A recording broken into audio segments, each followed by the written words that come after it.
Apocalipsis capítulo 4.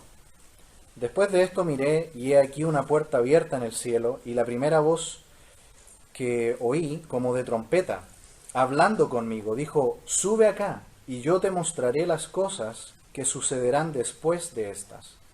Y al instante yo estaba en el Espíritu, y he aquí un trono establecido en el cielo, y en el trono uno sentado. Y el aspecto del que estaba sentado era semejante a piedra de jaspe y cornalina. Y había alrededor del trono un arco iris semejante en aspecto a la esmeralda.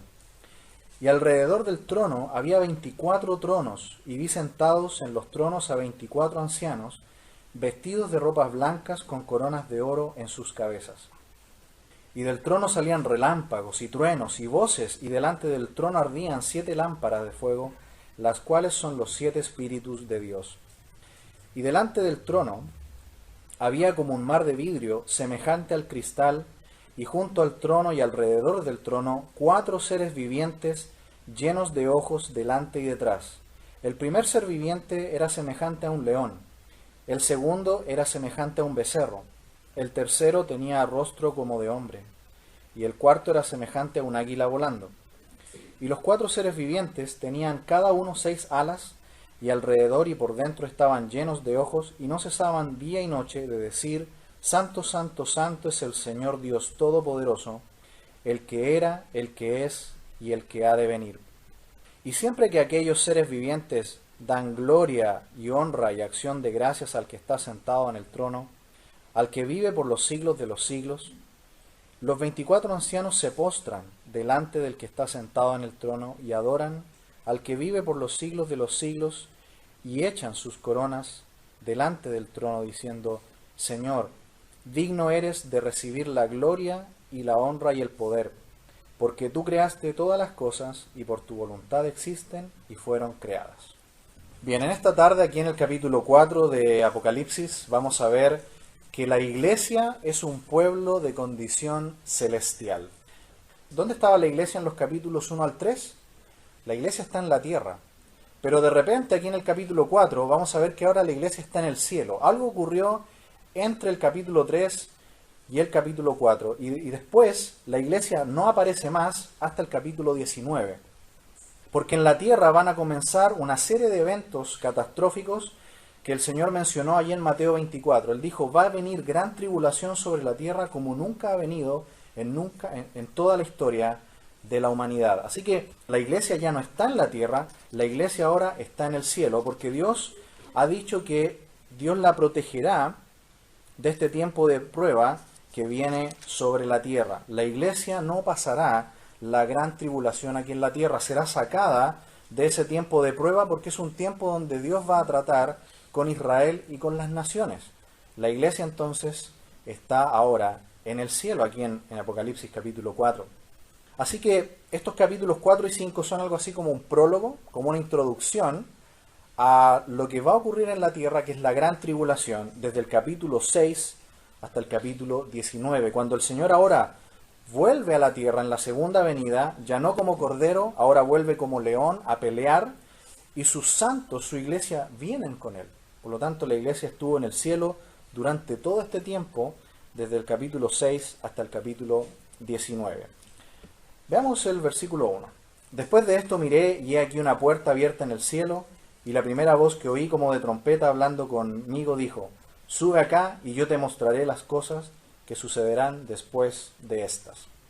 Dice en primer lugar: después de esto miré. Juan entonces está viendo una visión, pero es como que él estuviera allí mismo mirando todo lo que está ocurriendo. Se nos dice que he aquí una puerta abierta en el cielo. Esto ocurre solamente 2 veces en el libro, la otra va a ocurrir en el capítulo 19, en que se ve una visión directamente del cielo. Y dice: y la primera voz que oí como de trompeta hablando conmigo. Si ustedes me acompañan ahora a Primera de Tesalonicenses capítulo 4, quisiera que viéramos esto. Primera de Tesalonicenses capítulo 4 versículo 13. Tenemos 2 relatos muy claros en el Nuevo Testamento que hablan del arrebatamiento de la iglesia. El primero es este, Primera de Tesalonicenses 4:13, y luego vamos a ver Primera de Corintios 15, versículo 52. Primera de Tesalonicenses 4:13 dice: Tampoco queremos, hermanos, que ignoréis acerca de los que duermen, para que no os entristezcáis como los otros que no tienen esperanza. Porque si creemos que Jesús murió y resucitó, así también traerá Dios con Jesús a todos los que durmieron en él. Por lo cual os decimos esto en palabra del Señor, que nosotros que vivimos, que habremos quedado hasta la venida del Señor, no precederemos a los que durmieron. Porque el Señor mismo, con voz de mando, con voz de arcángel y con trompeta de Dios, descenderá del cielo, y los muertos en Cristo resucitarán primero. Luego nosotros, los que vivimos, los que hayamos quedado, seremos arrebatados juntamente con ellos en las nubes para recibir al Señor en el aire, y así estaremos siempre con el Señor. Por tanto, alentaos los unos a los otros con estas palabras. ¿Notó que aquí hay una voz de trompeta? Hay una voz de trompeta igual que Juan en Apocalipsis 4. Y ahora mire conmigo también 1 Corintios, capítulo 15. Leamos desde el versículo 51. Estos dos textos corresponden a el arrebatamiento de la iglesia. Dice: He aquí os digo un misterio, no todos dormiremos, pero todos seremos transformados en un momento, en un abrir y cerrar de ojos, a la final trompeta, porque se tocará la trompeta, y los muertos serán resucitados incorruptibles, y nosotros seremos transformados. Porque es necesario que esto corruptible se vista de incorrupción, y esto mortal se vista de inmortalidad. Y cuando esto corruptible se haya vestido de incorrupción y esto mortal se haya vestido de inmortalidad, entonces se cumplirá la palabra que está escrita: sorbida es la muerte en victoria. Volvamos entonces ahora a Apocalipsis 4, y tenemos entonces que el mismo evento del arrebatamiento de la iglesia, hay un sonido de trompeta, hay una voz que llama a Juan, y vemos que el mismo sonido de trompeta está en los dos relatos del arrebatamiento de la iglesia. Inmediatamente que él escucha esto, Juan dice que Jesús le dice a él: sube acá y te mostraré las cosas que sucederán después. Para Juan debe ser un poco extraño, luego de tantos años, escuchar nuevamente la voz del Señor. Recordemos que Juan estuvo con los apóstoles y con Jesús por más de 3 años. Y ahora ver a Jesús en esta visión, glorificado en el cielo y hablándole, debe ser muy extraño para él. El Señor Jesús le habló a Pedro acerca de esto en Juan capítulo 21. Acompáñame por favor nuevamente a Juan capítulo 21 y después sí volvemos a Apocalipsis. Juan capítulo 21, versículo 18. Luego de que Jesús está hablando con Pedro, y recuerdan esas preguntas que le hace: ¿me amas, Pedro? Y Jesús le habla a continuación de Juan. Miren el versículo 18. Jesús le dice a Pedro: de cierto te digo, cuando eras más joven te ceñías e ibas a donde querías, mas cuando ya seas viejo extenderás tus manos y te ceñirá otro y te llevará a donde no quieras. Esto dijo dando a entender con qué muerte había de glorificar a Dios, y dicho esto añadió: sígueme. Volviéndose Pedro, vio a que le seguía el discípulo a quien amaba Jesús. Paréntesis. ¿Quién es? El apóstol Juan. Continuamos. El mismo que en la cena se había recostado al lado de él y le había dicho: Señor, ¿quién es el que te ha de entregar? Cuando Pedro le vio, le dijo Jesús: Señor, ¿y qué de este? Paréntesis, refiriéndose a Juan, ¿no? 22. Jesús le dijo: si quiero que él quede hasta que... ¿cuándo? Hasta que yo venga, ¿qué a ti? Sígueme tú. Este dicho se extendió entre los hermanos, que aquel discípulo no moriría.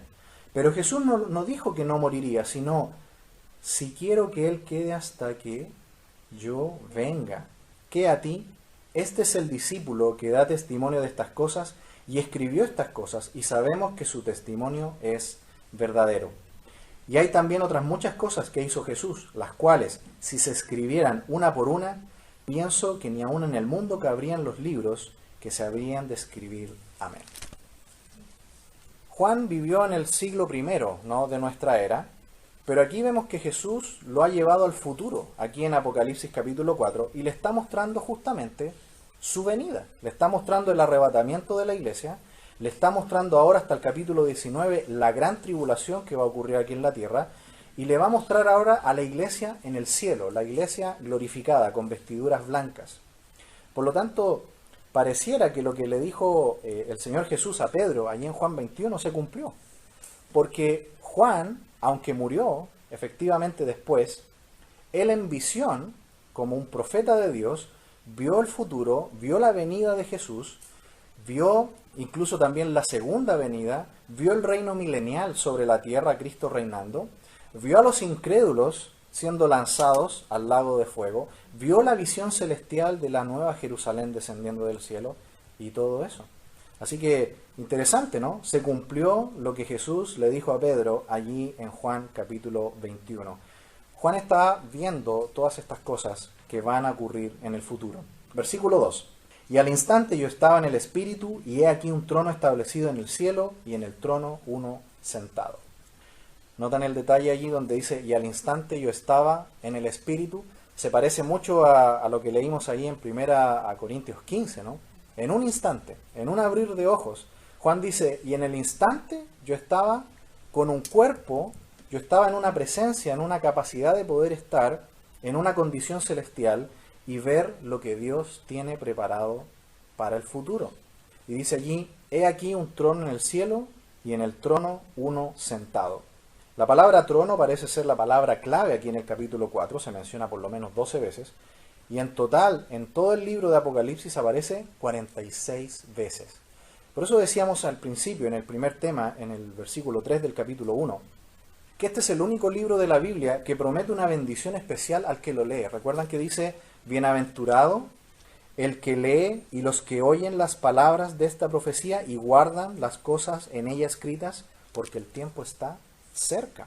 Así que no es un libro del cual tenemos que tener miedo. La gente del mundo tiene que tener miedo. Los hijos de Dios no tenemos miedo al leer este libro. Todo lo contrario, estamos contentos, somos bienaventurados, porque hay alguien sentado en el trono que es Dios. Por eso que se menciona 46 veces en todo el libro la palabra trono. Dios está en el trono, Él es el soberano, Él es el todopoderoso y Él tiene el control de los eventos de la historia. Versículo 3. Y el aspecto del que estaba sentado era semejante a piedra de jaspe y de cornalina, y había alrededor del trono un arco iris, semejante en aspecto a la esmeralda. ¿Qué significa piedra de jaspe y piedra de cornalina? Por alguna razón está allí. No sé si usted recuerda, yo sé que son muchos detalles, pero ¿recuerdan la ropa del sumo sacerdote? El sumo sacerdote tenía un pectoral con 12 piedras, y en cada piedra estaba inscrito el nombre de los 12 patriarcas de Israel. ¿Cómo se llamaba el hijo mayor de Jacob? Sabemos el menor, ¿cierto? Benjamín, ese es fácil. Pero el primero, Rubén, ¿cierto? Rubén. Así que tenemos Rubén primero y Benjamín al final. Y la primera piedra era de jaspe. Y la última piedra, que era la piedra de Benjamín, era de cornalina. Y es interesante que Rubén significa en hebreo, miren un hijo. ¿Qué significa Rubén? Miren un hijo, o miren, aquí hay un hijo. Y Benjamín significa hijo de mi mano derecha. Así que tenemos literalmente en el pectoral, ¿no?, del sumo sacerdote la idea del hijo, y que de este hijo es principio y fin. Lo mismo que hemos estado viendo acerca de Jesús como el primero y el último, el primogénito de la creación, el creador de todas las cosas. Recuerdan que también se hace llamar el alfa y la omega, el todopoderoso. Y aquí tenemos entonces que cuando Juan lo ve, por alguna razón él dice, igual que las piedras preciosas del pectoral, la primera y la última, el Señor Jesucristo tiene aspecto de la hermosura del jaspe y de la hermosura de la cornalina. Miren 21:11, capítulo 21:11 se describe cómo es el jaspe. Capítulo 21 de Apocalipsis, versículo 11. Esta es una descripción de cómo va a ser la nueva Jerusalén, la ciudad santa donde viviremos por la eternidad en los cielos nuevos y tierra nueva. Versículo 11 dice, teniendo la gloria de Dios y su fulgor era semejante al de una piedra preciosísima. ¿Cuál será esta piedra preciosísima? Dice ahí, como piedra de jaspe, diáfana como el cristal. Es decir, es como un diamante. Y los diamantes tienen la capacidad de reflejar todos los colores, ¿no? Y después, la cornalina es una piedra roja como el rubí. Así que aquí tenemos nuevamente que se exalta a la persona de Cristo como el eterno, como el principio y el final. Y no solamente eso, en el versículo 3 dice que alrededor del trono hay un arco iris, semejante en aspecto a la esmeralda. Me gustaría que fueran contando cada vez que Juan dice y alrededor del trono, y alrededor del trono. Cuando uno dice alrededor del trono, ¿qué quiere decir? Haciendo un círculo, ¿no?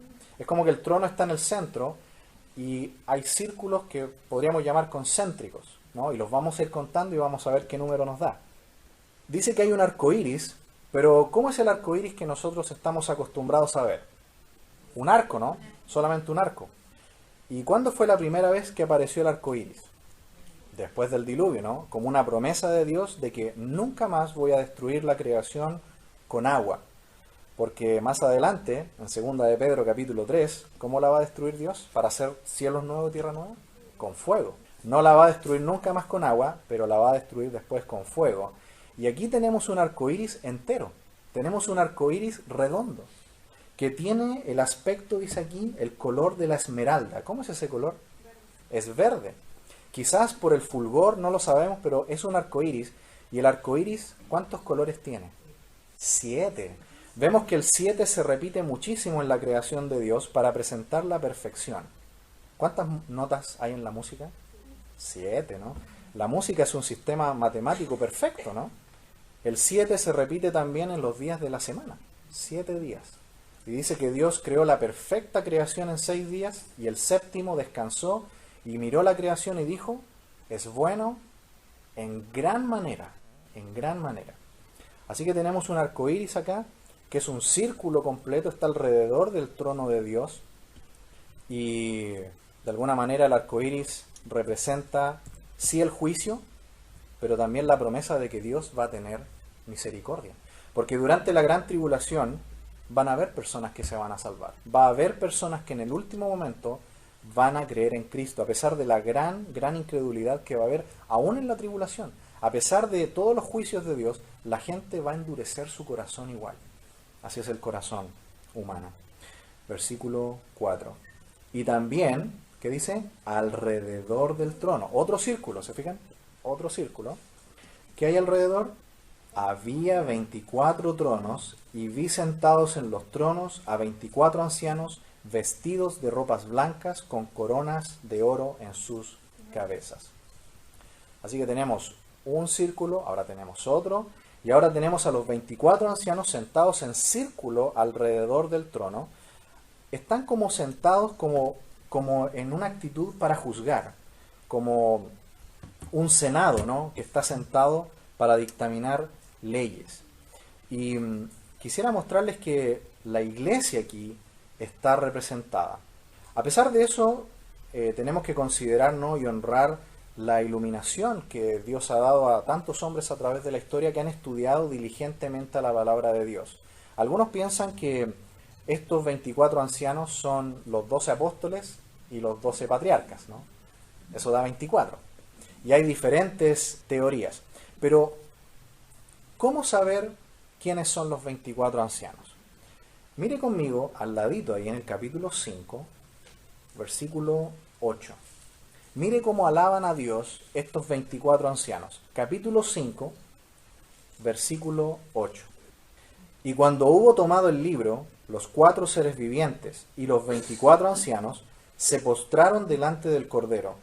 Todos tenían arpas y copas llenas de incienso, que son las oraciones de los santos. Y cantaban un cántico nuevo, diciendo, digno eres de tomar el libro y de abrir sus sellos, porque tú fuiste inmolado y con tu sangre nos has redimido para Dios de todo linaje y lengua y pueblo y nación. Y nos has hecho para nuestro Dios reyes y sacerdotes y reinaremos sobre la tierra. ¿Quién es el único pueblo en toda la historia que puede entonar una alabanza así? ¿Israel? No puede ser Israel, porque aquí dice que es un pueblo constituido de todos los pueblos de la tierra. Así que no es solamente Israel. ¿Quién es el único pueblo que está constituido de todos los linajes de la tierra? Que dice ahí, fueron redimidos por la sangre de Cristo. Que entregan a Dios sus oraciones como ofrenda de olor grato, dice ahí, de incienso. Y que vamos a reinar en la tierra como reyes y sacerdotes. El único pueblo que se ajusta a esa descripción es la iglesia. Es la iglesia, no hay otro. Por lo tanto, los 24 ancianos sentados en el cielo alrededor del trono de Dios es la iglesia que ya pasó por el tribunal de Cristo. Fueron probadas sus obras. Nuestras obras fueron probadas por fuego, si eran madera, heno y hojarasca. Y las que fueron realmente hechas para Dios en un servicio de corazón, de amor a Dios, fueron probadas por el fuego, fueron como oro y fueron purificadas. Y recibimos allí coronas. Pero sabe aquí, las coronas que se mencionan acá no son coronas de reyes. En el griego del Nuevo Testamento hay dos palabras. La primera es diadema. Y la diadema es la corona del rey. Es una corona de autoridad. Pero aquí no es la palabra griega que aparece. La palabra griega que aparece es la palabra estéfanos. Estéfanos significa la corona del vencedor. Cuando se hacían los Juegos Olímpicos, que en ese tiempo se llamaban hídmicos, ¿qué recibían los ganadores? Los que ganaban las carreras y todas esas hazañas. Eran laureles solamente, ¿cierto? Una corona realmente hecha de ramas de laureles y representaban que habían ganado una competencia. Esas son las coronas que están ahí. Dice que son estéfanos que nos va a dar el Señor por las obras que hayamos realizado. Si fueron realmente de corazón, van a ser de oro. Y por eso dice ahí que son de oro. No son ramitas del árbol, ¿no? Sino que son con la forma, pero ¿de qué material? De oro. Son de oro. Son las obras justas de los santos mientras estábamos en el cuerpo, dice Pablo. ¿Qué más? Vestidos de ropas blancas. ¿Quiénes son los únicos que tienen estas vestiduras blancas? La iglesia también. Mire conmigo el capítulo 19 de Apocalipsis, versículos 7 y 8. 19, 7 y 8. Gocémonos y alegrémonos y démosle gloria, porque han llegado las bodas del Cordero y su esposa se ha preparado. Y a ella se le ha concedido que se vista de lino fino, limpio y resplandeciente, porque el lino fino es las acciones justas de los santos. ¿No es esta la iglesia? Es la iglesia está en el cielo. Fue arrebatada, fue llevada al cielo y aquí en la tierra han quedado todos los incrédulos que van a enfrentar el juicio de Dios por haber rechazado al Hijo de Dios. La gran tribulación. Tienen coronas de oro, tienen vestiduras blancas. Yo no sé si usted ha escuchado, pero a veces se nos dice que no es bueno servir por premios, ¿cierto? Como que fuera un interés. Pero ¿no da el Señor premios a sus hijos por servirle con fidelidad? Sí. Así que es un incentivo, es un estímulo. Realmente el deseo de poder recibir estas coronas son después no para quedárnoslas a nosotros, sino como usted va a ver ahí en el versículo 10 y 11, se las vamos a entregar de vuelta al Señor como una ofrenda de adoración. Versículo 5. Y del trono salían relámpagos y truenos y voces, y delante del trono ardían 7 lámparas de fuego, las cuales son los 7 espíritus de Dios.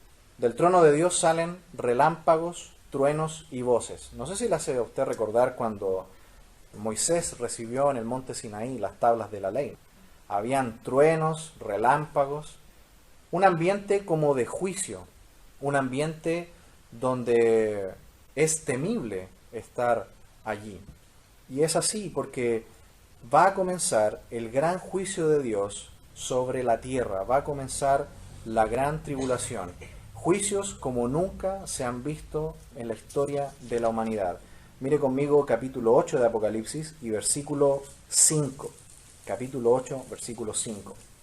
Aquí estamos en el séptimo sello, uno de los juicios que se va a derramar sobre la tierra. Y dice, y el ángel tomó el incensario y lo llenó del fuego del altar y lo arrojó a la tierra, y hubo truenos y voces y relámpagos y un terremoto. También capítulo 10, al lado, capítulo 10, verso 3, 10:3. Y clamó a gran voz, como ruge un león, y cuando hubo clamado, 7 truenos emitieron sus voces. Capítulo 11 ahora, versículo 19. Y el templo de Dios fue abierto en el cielo, y el arca de su pacto se veía en el templo, y hubo relámpagos, voces, truenos, un terremoto y grande granizo. Y un versículo más, capítulo 16, verso 16-18, y este es quizás el más impactante de todos. Dice: entonces hubo relámpagos y voces y truenos y un gran temblor de tierra, un terremoto tan grande, el cual no lo hubo jamás desde que los hombres han estado sobre la tierra. El trono de Dios es temible cuando se levanta en juicio y está listo para juzgar al mundo por su incredulidad, por haber rechazado al Hijo de Dios. ¿Pero dónde está la iglesia? La iglesia está en el cielo. Está alrededor del trono de Dios adorando a Dios. La iglesia ha sido arrebatada y está allí adorando al Señor. También dice allí, se mencionan los 7 espíritus de Dios. Ya lo hemos explicado varias veces. ¿Qué significan los 7 espíritus de Dios alrededor del trono de Dios en el cielo? El Espíritu Santo, ¿no? Y bueno, no alcanzar a ver todo el capítulo, pero sí podemos mencionar el versículo 6, que dice: y delante del trono había como un mar de vidrio, semejante al cristal, y junto al trono y alrededor del trono, 4 seres vivientes llenos de ojos delante y detrás. Nuevamente, alrededor del trono. ¿Recuerdan los círculos? Los vamos a ir contando, ¿no? Hay varios círculos. Se dice que delante del trono hay como un cielo, dice allí. Hay como un mar de vidrio semejante al cristal y también 4 seres vivientes. Quisiera dejarle como tarea, si lo puede leer en casa, lea por favor Ezequiel capítulo 1 y Ezequiel capítulo 10. Y tratemos de responder juntos quiénes son estos 4 seres vivientes. A través de la historia, los intérpretes de la Biblia han dado varias posibilidades. Algunos han dicho que son los 4 puntos cardinales. Otros han dicho que son los 4 evangelios, Mateo, Marcos y Lucas. Otros han dicho que son los atributos de Dios. Pero como siempre, la Biblia es su mejor intérprete. Y lean por favor esos pasajes de Ezequiel capítulo 1, capítulo 10. Y también, si pueden agregar la visión de Isaías en el capítulo 6. Vamos a ver que estos seres vivientes tienen aspectos muy similares, por ejemplo, a esta postura de que pueden ser los 4 evangelios. En el principio de la era de la iglesia, cuando todavía no habían estos libros, este formato de libro, ¿qué habían? ¿Qué se usaban? Rollo, ¿cierto? Y el rollo de Mateo tenía dibujado encima un león, porque el Evangelio de Mateo presenta a Jesús como el león de Judá, como el rey. El Evangelio de Marcos era un rollo y afuera del rollo había dibujado un becerro, un buey, porque Marcos presenta a Jesús como el siervo de Dios y el buey es el animal del trabajo. Mateo, Marcos y Lucas. El rollo de Lucas afuera tenía el dibujo de un hombre, porque Lucas presenta a Jesús como el hombre perfecto. Y finalmente Juan, que presenta a Jesús como Dios, tenía el dibujo de un águila. Y aquí vemos que estos 4 seres vivientes tienen esos aspectos, ¿no? Pero, ¿quiénes son estos 4 seres vivientes que están también alrededor del trono, haciendo otro círculo, adorando a Dios y que tienen toda esta descripción tan extraña? Bueno, si el Señor permite, lo veremos el próximo domingo. Hasta aquí entonces, en estos primeros 6 versículos, hemos visto que la iglesia es un pueblo de condición celestial. Pablo dice que ya estamos sentados en los lugares celestiales. Y aunque estemos hoy aquí en la tierra, somos solamente peregrinos. Somos de condición celestial. Y si lo somos, entonces vivamos como tal. Vivamos como hijos de Dios del cielo, pero que estamos aquí en la tierra. Y el Señor va a ser predicado y el mundo va a poder conocer a través de nosotros que Cristo es el Señor y que Él es el único en el cual el hombre puede encontrar la salvación. Oremos.